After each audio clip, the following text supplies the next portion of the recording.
नियम 1। सुबह सूरज निकलने से पहले हर एक भाई उठे और संध्या उपासना यथासंभव सूरज निकलने से पहले निश्चित वक्त पर खत्म कर दे। पूजा के लिए एक अलग जगह और आसन नियत कर लें।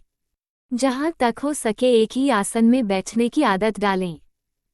शारीरिक और मानसिक शुद्धता का खास ध्यान रखें। कुदरत की आग जो सृष्टि के प्रारंभ से जल रही है, वह अब तक ठंडी नहीं हुई है।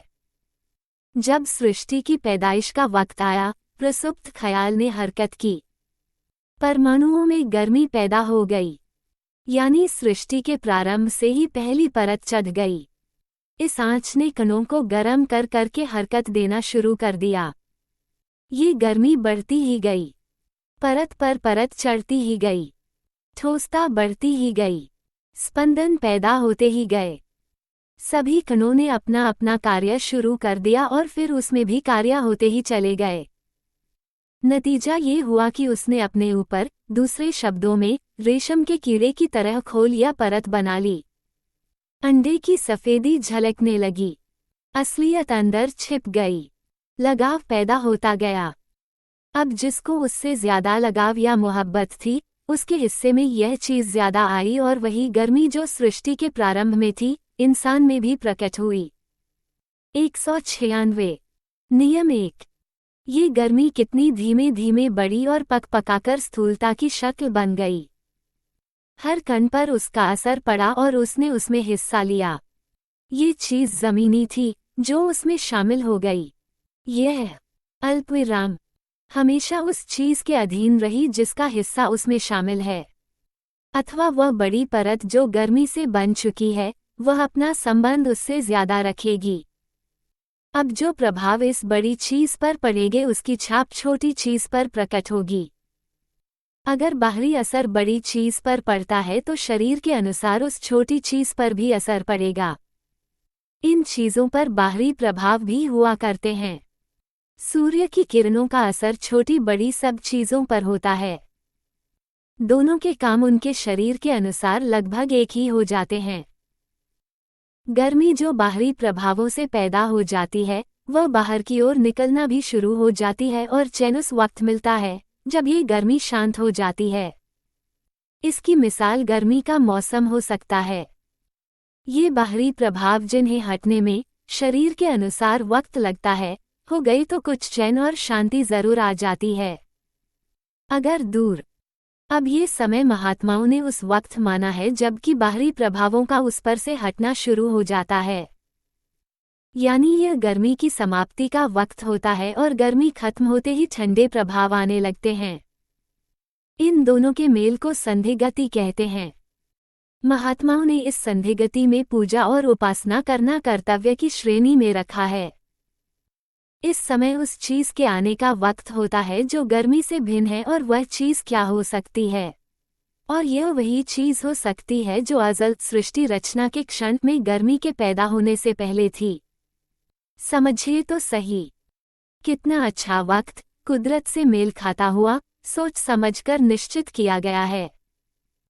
यानी यह वह वक्त है जो कि उस हालत से मिलता जुलता है, या इसे ऐसा कहें कि उस हालत की ठोस अवस्था है जिस पर कि हमें पहुंचना है। एक बात और कहूंगा। 197। सहज मार्ग के 10 नियमों की व्याख्या। ये बात असल की नकल है।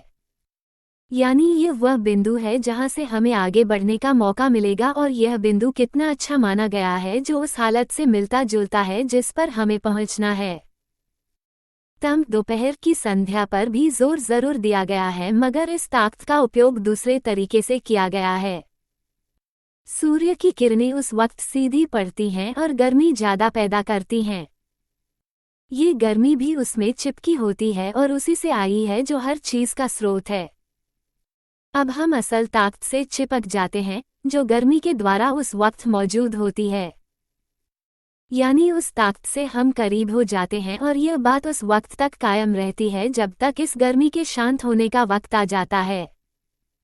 यानी हमने उससे भी फायदा उठाया और इस तरीके से हम इसके निकटतर हो गए। अब वो वक्त आ रहा है कि हम उसके निकटतर पहुंचकर धीरे धीरे उस हालत का मजा चखेंगे जो उससे कुछ हटकर है। हम निकटतर हो गए और अब निकटतम हालत में जा रहे हैं जो वक्त इसके बाद आ रहा है। इस अमल कांप ने हमें उसमें पहुंचने में मदद दी। इसलिए महात्माओं ने दोपहर की संध्या भी बतलाई है। कारण यह है कि सूर्य की किरणें असर डालते डालते अपना सिलसिला उस हिस्से से स्थापित कर लेती हैं जिस जगह से किरणें आ रही हैं और जो इसके बाद वाली हालत है। ये किरणें चूंकि दोपहर के समय सीधी पड़ती हैं, इसलिए निकटतम होने के कारण वह असर भी उनके द्वारा सीधा आता है। गर्मी जो सूर्य से आई हुई मालूम होती है, ये सचमुच कणों की गर्मी है। अब अगर हम दोपहर को बैठकर ध्यान करें तो अनजाने ही हमारा ख्याल केंद्र या असल ध्येय की ओर खींचने लगता है। इसको इस तरह समझिए कि अक्सर किसी प्रश्न को हल करने के लिए हम जवाब पहले ही मान कर चलते हैं। इसी तरह इंसानी जिंदगी के मसले को हल करने के लिए भी हमें वह असल चीज पहले ही मान लेनी पड़ती है, चाहे उसका रूप हमारे ख्याल में कितना। 198 नियम 1 ही धुंधला क्यों न आए। क्योंकि किसी चीज की अंतिम हालत पर पहुंचने पर उसके पीछे वाली चीज का बोध नहीं रहता। इसलिए इस अंतिम गर्मी से हमने अपना काम निकाला है। और चूंकि कणों की द्रव्यीय गर्मी भी इस वक्त ज्यादा होती है, इसलिए दोपहर की संध्या की पाबंदी हम अपने यहाँ अनिवार्य नहीं करते। दोपहर की संध्या खत्म होते होते फिर शाम का वक्त आ जाता है। उस वक्त तक गर्मी किसी सीमा तक शांत हो चुकी थी, यानी आप उस ठंडक के निकट आ चुके थे। अब जैसे जैसे वक्त गुजरता गया, ठंड के करीब होते चले गए। आखिरकार वह बिंदु आ गया कि जब हम उसके निकटतम हो गए, और यह सुबह का वक्त था। इस वक्त सूर्य की गर्मी का किसी भी तरह का प्रभाव नहीं था। यह विज्ञान का विषय है और इस तरीके से इन समयों का विभाजन गर्मी और सर्दी के हिसाब से किया गया है।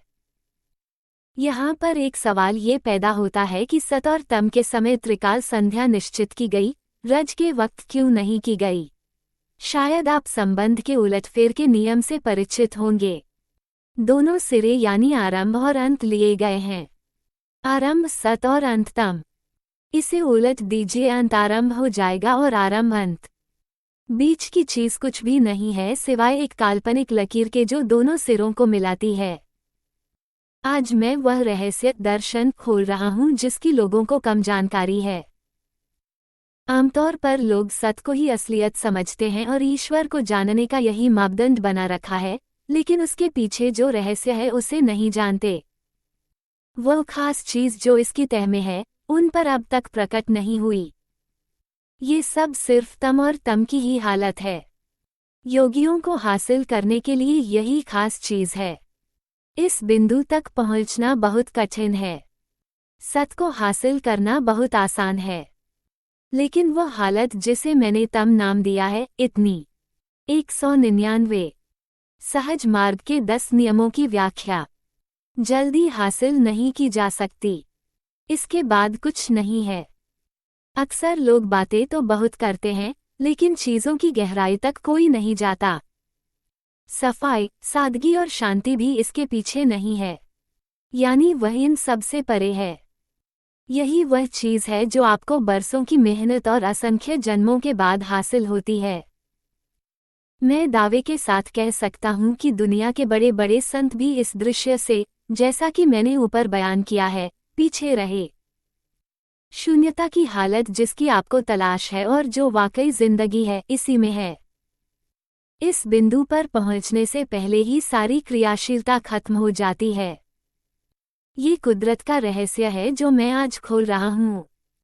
यही बिंदु ईश्वर या भूमा सृष्टि रचना आरंभ होने के पूर्व अस्तित्व की मूल दशा की हालत का संपूर्ण केंद्र है। लोगों ने लंबे समय तक कोशिश की और ढूंढते रहे, मगर हमेशा इस असल हालत से पीछे ही रहे। यहाँ इंद्रियों की गुजर नहीं। लोग तम की इस दशा को अपना जानी दुश्मन समझते हैं। लेकिन क्या आपने कभी किसी ऐसे सीधे साधे शख्स को देखा है जिसका संबंध इस अज्ञानता की दशा से हो और जिसमें ये हालत पूरी तरह से मौजूद हो? उसकी हालत क्या होती है? जबकि वह तर्क की करते करते इस हालत पर, जिसको पूर्णता कहते हैं, पहुंच जाता है, फिर भी वह अपनी हालत से बेखबर रहता है। ठीक उसी तरह जैसे एक नवजात शिशु अपनी हालत खुद बयान नहीं कर सकता, लेकिन अगर कहीं सत का हल्का सा छींटा इसमें दे दिया जाए तो उसे अपनी तम की हालत का अंदाज होने लगेगा। ऐसा क्यों है? इसलिए कि दोनों के मिलने का जो बिंदु है वो एक नई अवस्था पैदा कर देता है, जो वही है जो सृष्टि रचना की बुनियाद है। अब फिर वही उलटफेर का नियम लागू होता है जैसा कि मैं ऊपर जिक्र कर चुका हूँ। 200 नियम 1। अभिव्यक्ति का तीसरा चरण कुदरत की भौतिक चीजों के विवरण संबंधित है। सच तो यह है कि लोग इसी में व्यस्त रहते हैं और खुद इधर उधर भटका कर इच्छाओं का अंबार जमा करते रहते हैं। आपकी नज़र सबसे पहले चमकीली चीज पर पड़ती है जिसे आप सत कहते हैं। ये चमकीली चीज सिवाय माया के और कुछ नहीं है। लोग इसी के बारे में बढ़ चढ़कर बातें करते हैं, जबकि सच्चाई यह है कि यह अभी असलियत और आध्यात्मिकता के दायरे से कोसों दूर है। लोगों ने आलस्य से अपनी ऐसी अवस्था बनाई है कि न वह इसको सुनना चाहते हैं न इसके एहसास की कोशिश करते हैं। उन्होंने वह असल चीज जिसके आगे न रोशनी है न अंधेरा गुम कर दी है। यही वह चीज है जो मैंने अपने मिशन के निशान एम्ब्लम में दिखाई है। इंसानी उन्नति की असल दशा यही है और यहाँ से नीचे गिरने की संभावना बाकी नहीं रहती। दर्शन फिलॉसफी बहुत जटिल है। महात्माओं ने इस हालत को जहाँ पर न रोशनी है और न अंधेरा सत्यपद का नाम दिया है, लेकिन उनका ये ख्याल सही नहीं है। वह चीज इससे भी आगे है। यह उस असलियत की चमक या छाया मात्र है। सचमुच असलियत इसके बाद या परे है। लोगों को ये बातें जानकर सचमुच आश्चर्य होगा, मगर मैंने ये लेख उन लोगों के लिए लिखा है जो आध्यात्मिकता में बखूबी तरक्की किए हुए हैं और इस विज्ञान से अच्छी तरह परिचित हैं जिसका मैं जिक्र कर रहा हूँ। इसको सिर्फ अनुभव ही बता सकता है। ये चीज धर्म के नियमों में पाई नहीं जाती। इसका रास्ता ही अलग है।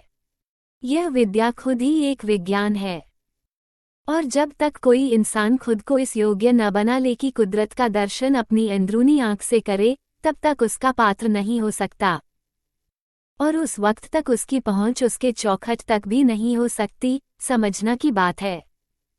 धर्म आपको केवल इतना समझने में मदद कर तो दूर।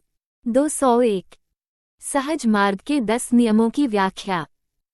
सकता है कि कुदरत में देखने और जानने के लिए कुछ और भी है, लेकिन जवाहरात चुनने के लिए आपको खुद समंदर की गहराई में जाना पड़ेगा। सच्चाई यह है कि असलियत की सादगी, सफाई और मासूमियत ही खुद उसका पर्दा बन गई है। ये किताब नौसिखियों के लिए नहीं लिखी गई है, बल्कि उनके लिए है जो आध्यात्मिकता में उच्च प्रगति कर चुके हैं। सूरज निकलने के पहले संध्या उपासना करना इसलिए कहा गया है कि वो गर्मी जो शरीर से विदा हो चुकी है या वे बाहरी प्रभाव जो नष्ट हो चुके हैं, धूप के असर से फिर पैदा न हो जाएं और जिसके कारण वक्त का हम इतना अच्छा फायदा न उठा सकें। 1 महात्माओं ने इस बात पर जोर दिया है और पश्चिमी संस्कृति ने भी इस बात को साबित कर दिया है कि हर काम के लिए एक खास जगह निश्चित होनी चाहिए ताकि वहां पहुंचने से वही विचार दौड़ने लगे जो उस काम के लिए प्रमुख हैं। इंसान में ताकत है और वह ताकत उसे ख्याली अटकाव से, जिसका संबंध असल चीज से है, मिली है। जब हम किसी काम को करने की नीयत बांधते हैं तो वह तनाव या लगाव की रस्सी जो उन दोनों चीजों के बीच में है गहरा संबंध स्थापित कर लेती है। यानी हम अपने ख्याल के अनुसार ही असलियत से ताकत खींचने लगते हैं। जब ताकत खींचती है और हम उसको किसी खास वक्त से संबंधित करके प्राप्त कर लेते हैं तो उस वक्त अपने कामों की याद आ जाती है। इसलिए अगर हम संध्या पूजा के लिए एक वक्त निश्चित करते हैं तो हमारा ख्याल उस तरफ सीधा होने लगता है और हम किसी न किसी रूप में उसकी याद में खुद ब खुद लीन हो जाते हैं। जो कमरा या जगह हमने इस काम के लिए निश्चित किए हैं उसमें बैठकर हम संध्या ध्यान पूजा करते हैं और अपने ख्याल की बिजली बहुत कुछ उसमें गिरा देते हैं, जिससे उस स्थान पर पवित्रता का एहसास होने लगता है और वह जगह वही असर ले लेती। 202 नियम 1 है, इसलिए हमें उस काम में मदद मिलती है। इसका यानी पवित्रता का असर उस जगह पर ही सीमित नहीं रहता बल्कि फैलने लगता है। अब यह अपनी सामर्थ्य पर है कि किस तरह से उसको फैला सकें। आमतौर पर देखा गया है और पूजा घर गवाह है कि बरसों गुजर गए, उसका असर ज्यादातर उन जगहों पर अब तक खत्म नहीं हुआ। यहाँ तक कि जाने वाले और यात्रा करने वाले भी प्रभावित हो जाते हैं। यही नहीं बल्कि हवा का बहना चूंकि लगातार होता रहता है, वह उसकी महक अपने में शामिल करती रहती है और उन तहों तक पहुंचाती रहती है जो इससे बंधे हैं और हर तह में बढ़ाव और सिमटाव होता रहता है। इस तरकीब से वह चीज जो अंदर दाखिल हुई है, बढ़ती रहती है और अपना असर फैलाती रहती है। अब सुनिए आसन के बारे में। ये योग के अंगों में से एक अंग है। महात्माओं ने इस पर बहुत जोर दिया है और ये योग की पहली सीढ़ी है। इसकी तह में जो रहस्य है आज तक प्रकट नहीं किया गया। समय पर हर बात खुलती है। वक्त पर हर चीज पर रोशनी पहुंचती है। सृष्टि रचना के पहले हर चीज करीब करीब शांत हालत में थी और अपने असल में शामिल हो चुकी थी। बावजूद इसके कि ये चीजें अपने असल में शामिल हो चुकी थीं और अपनी हालत लगभग खो चुकी थीं, फिर भी उनके प्रभाव बाकी रह गए थे, और यह इस वजह से कि असलियत की छाया उन पर काफी देर तक रह चुकी थी, और यह उस वक्त तक मौजूद रही जब तक कि प्रलय नहीं हो गई, और यह सृष्टि के फैलाव और ठहराव के वक्त तक सतत मौजूद रही। इस बात का अनुमान ख्यालों से नहीं लगाया जा सकता कि कितने लंबे समय तक ये चीजें असलियत की छाया के असर के अधीन रहीं। ये कम से कम उतने समय तक जरूर रहा होगा जितने समय या अरसे तक बराबर असल चीज का उन्होंने असर लिया है। कल्पना कीजिए कितने लंबे अरसे तक लगातार वे चीजें जो सृष्टि रचना में मददगार हुई हैं, असर लेती रही हैं। यह जरूर 203 सहज मार्ग के 10 नियमों की व्याख्या है कि उन्होंने अपनी ठोसता खो दी थी, मगर असर जरूर मौजूद था और वे उस असर के साथ ही उसमें शामिल हो गईं। असर क्या था जो उन्होंने लिया? वो हरकत थी जो बड़ी ताकत के झटकों से उसमें पैदा हुई। ये चीज वहां पर रहकर असर से पूर्ण होने के कारण धीमे धीमे हरकत करती रही। इस पूरी ताकत में कुदरत से किसी न किसी रूप में वो गति जो दिखाई नहीं पड़ती बल्कि मुश्किल से एहसास में आती है, मौजूद रही। यानी खिचड़ी पकती रही और ये लंबे अरसे तक जारी रहा। इसे भूमा में गुप्त हरकत होना कहा गया है। ये बात लगातार जारी रही यहाँ तक कि फिर से सृष्टि रचना का वक्त आ गया। अब यह वक्त क्यों आ गया? क्या जरूरत थी? क्या वजह थी? इन्हीं गुप्त या सुप्त हरकतों ने, जो केवल ताकत थी, बाहर निकलने के लिए दरार बना लिए और इस प्रकार नए सिरे से फिर से वह ताकत प्रवाहित होने लगी। होते होते नौबत यहाँ तक पहुंची कि उन ताकतों के क्रम ने फिर सृष्टि रचना का क्रम शुरू कर दिया। इंसान अस्तित्व में आया। उसे अपने असल में पहुंचने की जिज्ञासा होने लगी। और यह बात उसमें इसलिए पैदा हुई कि वह शक्ति, जिसका अंश उसमें मौजूद था, अधिक ताकतवर होने के कारण उसको अपनी तरफ खींचने लगी। और वह चीज जो गतिमान होकर सृष्टि रचना का कारण बनी, इंसान में भी आई, और यह चीज स्थिर हालत के विपरीत थी, क्योंकि इसकी जड़ हरकत थी। अब इस स्थिर हालत में जाने का ख्याल पैदा हुआ। इसलिए यह आवश्यक हो गया कि जो हरकत या हलचल इंसान में पैदा हो चुकी है, उसे जहां तक हो सके सुप्त हालत में लाया जाए। इसके लिए वह तरकीबें ढूंढने लगा। समझ में आ गया कि जैसे कि प्रसुप्त हरकत एक प्रकार से भूमा की तुलना में ठोस या स्थूल हालत में थी, जिसका लगाव अपने असल से था, इसी तरीके से हमको भी कोई ठोस या स्थूल साधन लेना चाहिए ताकि हम उस उद्देश्य पर पहुंच सके जो भूमा और 204 नियम 1 असल की हालत है। ये ख्याल आते ही समझ में आया कि कुछ सिमटाव की सूरत दशा अपने में पैदा करनी चाहिए, उसी तरीके से जैसे कि प्रलय के वक्त हुई थी। अल्पविराम 1 इंसान में भूमा इस तरीके से समाया हुआ है जैसे वह हालत जो कुल ब्रह्मांड में पाई जाती है, अगर कुल ब्रह्मांड को एक इकाई मान लिया जाए वही इंसान में मिलेगी। इस ब्रह्मांड में, जिसको कि एक इकाई के रूप में लिया गया है, सिमटाव की अवस्था पैदा हो जाने से प्रलय की अवस्था पैदा होती है। अब अगर इंसान अपने सिमटाव या संकुचन की दशा पैदा करे तो उसके प्रलय का आरंभ हो जाता है, यानी ठोसता की हालत से वह असल में डुबकी लगाना आरंभ कर देता है। अब इंसान के लिए सिमटाव की क्या शक्ल हो सकती है? वो ये कि अपने फैलाव की शक्ल आकार को, जो शरीर के रूप में है, जिस तरह से भी सिमट सके, समेट ले। सिमटाव हमेशा नीचे से शुरू होता है और फिर धीरे धीरे ऊपर को बढ़ता जाता है, इसलिए कि उसे ऊपर की ओर जाना है। अंततः उस तरफ पहुंचने के लिए इंसान अपना सिमटाव नीचे से शुरू करे तो उसकी शक्ल यही हो जाएगी कि पैर और उसके करीब का हिस्सा एक हालत में ले आना पड़ेगा और उसे स्थिर रखना होगा। इसको वह किसी भी तरीके से कर ले, आखिरकार उसका आकार आसन का हो जाएगा। ये चीज इसलिए आवश्यक है कि इसने भूमा में पहुंचने का रास्ता बना दिया है और यह एक ही स्थिति में बराबर बना रहना चाहिए। अब ये सवाल है कि एक ही आसन में बैठना क्यों जरूरी है। बात यह है कि जिस वक्त इसका इरादा भूमा में जाने का हुआ, तो इस सर्वप्रमुख चीज को हासिल करने के लिए जो बात उसने शुरू में ली थी, यानी उसका संबंध उस बड़ी चीज से बना लिया। इसलिए यह चीज, जिसका संबंध असल चीज से पैदा कर लिया है, ज्यादा मददगार होगी। दूसरे अर्थों में यहाँ पर शुरुआत के संस्कार का मसला भी सिद्ध हो जाता है। 205 सहज मार्ग के 10 नियमों की व्याख्या।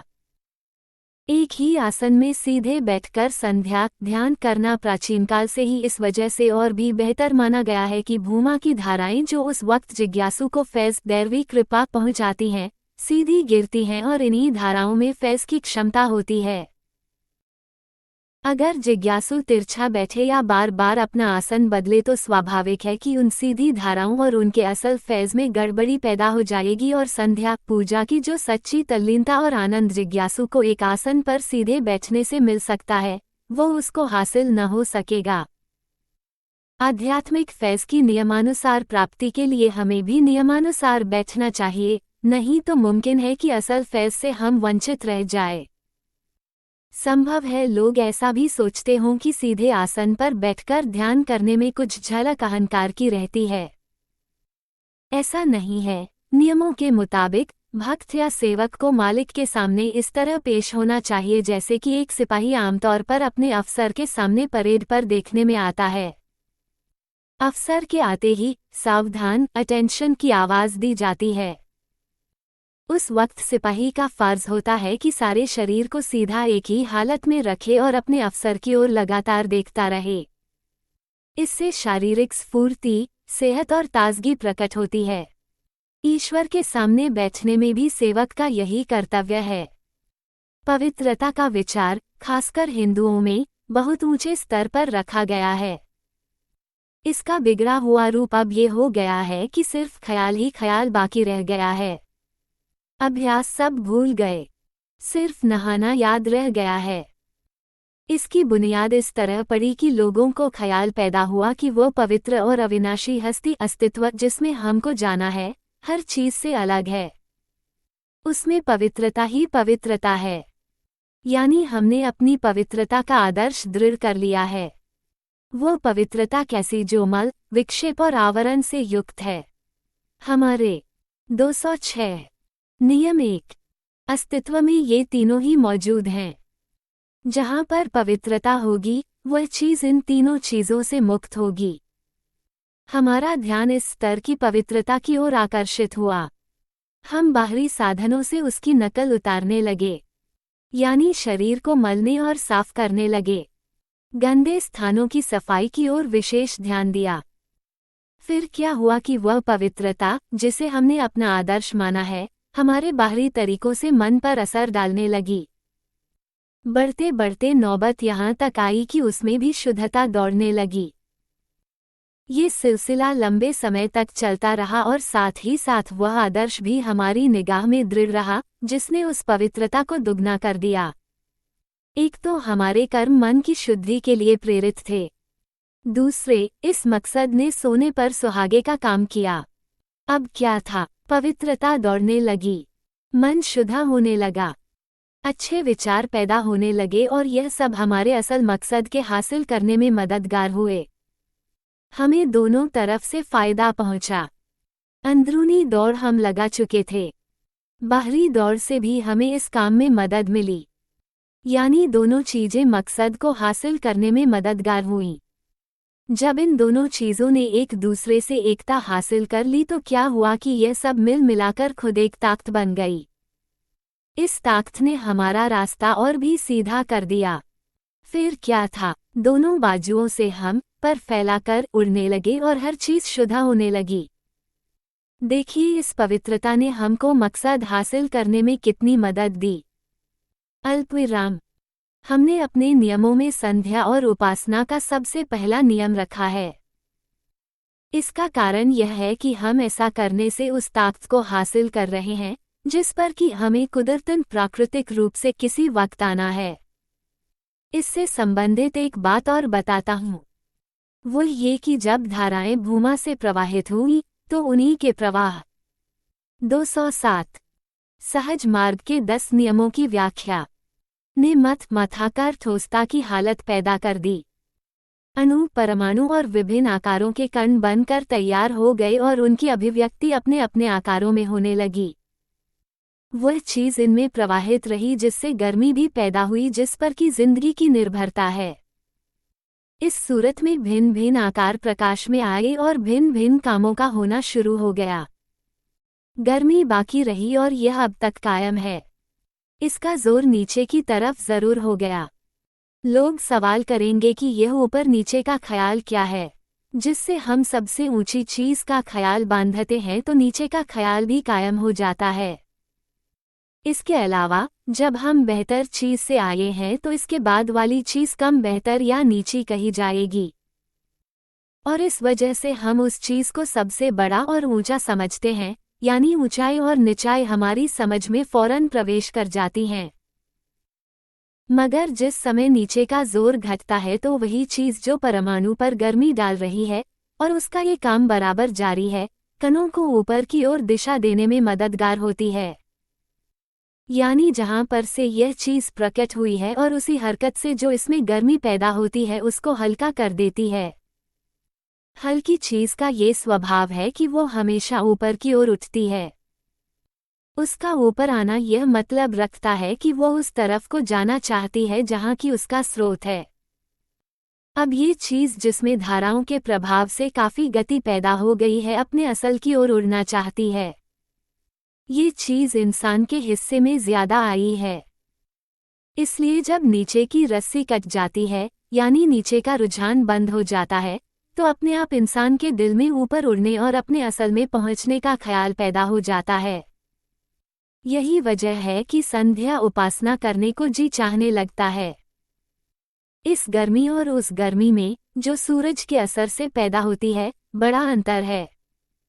उस गर्मी सूरज वाली की शुरुआत इस गर्मी की तुलना 208 नियम 1 में भौतिकता से होती है और वह इससे भारी होती है। इस गर्मी की शुरुआत असल से ही है, जिसमें भौतिकता नहीं। मेरे ख्याल में अगर इसे जोर कह लिया जाए तो अनुवाद ज्यादा उचित रहेगा। मगर जोर में ये गर्मी छिपी हुई रहती है और सूर्य में प्रकट रूप में। उस गर्मी में और इस गर्मी में जो कहने मात्र को है, जमीन व आसमान का अंतर है। वो यानी सूरज वाली गर्मी सिर्फ आंच है और यह जिंदगी को बढ़ाने वाली और उसको स्थिर रखने वाली है। शब्द दोनों जगह एक ही से आए हैं, मगर अफसोस यह है कि ऐसी चीज जल्दी बयान के दायरे में नहीं आती। जहां तक हो सका विचारों को शब्दों में बांध दिया गया है, मगर इस गर्मी एवं उस गर्मी का अंतर समझना अनुभव पर निर्भर करता है। हमारे तरीके साधना पद्धति में सबसे पहले यही किया जाता है कि अभ्यासी का नीचे की तरफ जो उसका रुझान हो रहा है, शिक्षक अपने असर से कमजोर कर देता है, जिससे कि परमाणु अपने आप उस तरफ यानी ईश्वर की ओर प्रवृत्त होने लगे। ये हालत मन के ऊंचे स्तर की है और वो हालत यानी नीचे की तरफ रुझान होना मन के निचले स्तर की। ये प्रशिक्षण का दर्शन है और बुनियाद भी। ये चीज जिसका मैंने यहाँ बयान किया है, बड़े बड़े दार्शनिकों को सोचने विचारने का अवसर प्रदान करेगी। आलेख संक्षेप में लिखा गया है। इस सिलसिले में एक और बात का जिक्र करना जरूरी समझता हूँ, वो ये कि एक मौके पर किसी बुजुर्ग ने फरमाया है कि ईश्वर ने सेवक के लिए वह दरवाज़ा, जिससे हर क्यों का जवाब उसे मिल सके, बंद कर दिया है। वह दरवाज़ा क्या है? सोचने से पता चलता है कि वह पर्दा क्या है। वह पर्दा जानने से संबंध रखता है। एक शायर ने भी कहा है, तवा दर लागत बसहबा रसीद, नदर कुनह बेचून बसुजा रसीद। 209 सहज मार्ग के 10 नियमों की व्याख्या। यानी कोई भी भाषण देने की कला और प्रभावशाली व्याख्यानों में सहबन चीन का एक दार्शनिक की निपुणता को प्राप्त कर सकता है, मगर हर कोई परम पावन परमेश्वर के ज्ञान को प्राप्त करने की क्षमता नहीं रखता। अब उस पर्दे के बारे में सुनिए। वह क्या चीज़ है जो उसके असल रहस्य को जानने में रुकावट डाल रही है? जिस वक्त हम ईश्वर का ख्याल बांधते हैं तो हमारी समझ एक दायरा सीमा बना लेती है और एक तरीके का दरवाज़ा कायम कर देती है। बस यही दायरा है जो क्यों का जवाब नहीं देने देता। अब हम अगर कहीं इस ख्याल से अलग हो जाएं और वह दायरा हमारे ख्याल से कहीं दूर हो जाए तो हम बारीक से बारीक बात मालूम कर सकते हैं। मगर इस दायरे के बाद एक दायरा और आता है जिसकी चमक या छाया ये दायरा है जिसका बयान ऊपर किया जा चुका है। जब हम उसमें घुस पड़े तो उस जगह यानी केंद्र की हालत नजर आ सकती है। अल्पविराम। मगर इन रुकावटों का टूटना सिर्फ एक हालत में हो सकता है, यानी तब जब हम अपने कणों को किसी तरीके से छिन्न भिन्न कर सकें। मगर इस ताकत का होना कठिन कार्य है, इसलिए कि उन नियमों का अनुपालन जो इसके लिए जरूरी हैं, नहीं हो सकता। अगर कोई ऐसा महान व्यक्ति पैदा हो जाए जो अपनी संकल्प शक्ति और इच्छा शक्ति से इन कणों को छिन्न भिन्न कर सके तो सचमुच वह दायरा निगाह से हट जाएगा, इसलिए कि छिन्न भिन्न हालत में निगाह उससे एकाकार हो चुकी है। मगर इसका ज्ञान लाने के लिए यह बात भी जरूरी है कि वही संबंध रखते हुए उन कणों को फिर इकट्ठा करके शरीर की संरचना उसी तरीके से कर ले जो कणों के छिन्न भिन्न करने से पहले थी। लोगों की निगाह में संभव है कि ऐसा महान व्यक्ति न पैदा हुआ हो, मगर मेरा अनुभव गवाह है कि ऐसी कुछ विभूतियां जरूर हो चुकी हैं। जिस वक्त कण अलग किए जाते हैं तो वह चीज जो बाकी रह जाती है उसकी हालत। 210 नियम 1 सुप्त हरकत की हो जाती है जिसमें उसकी संकल्प शक्ति छिपी रहती है। जैसे सृष्टि रचना के पहले और प्रलय के बाद जो चीज गुप्त थी वही फिर सृष्टि रचना का कारण बनी। इसी तरह से जो चीज कणों को छिन्न भिन्न करने के बाद रह जाती है वही फिर कणों को इकट्ठा करने का कारण बन जाती है और इसमें कोई दर बाकी नहीं रहती।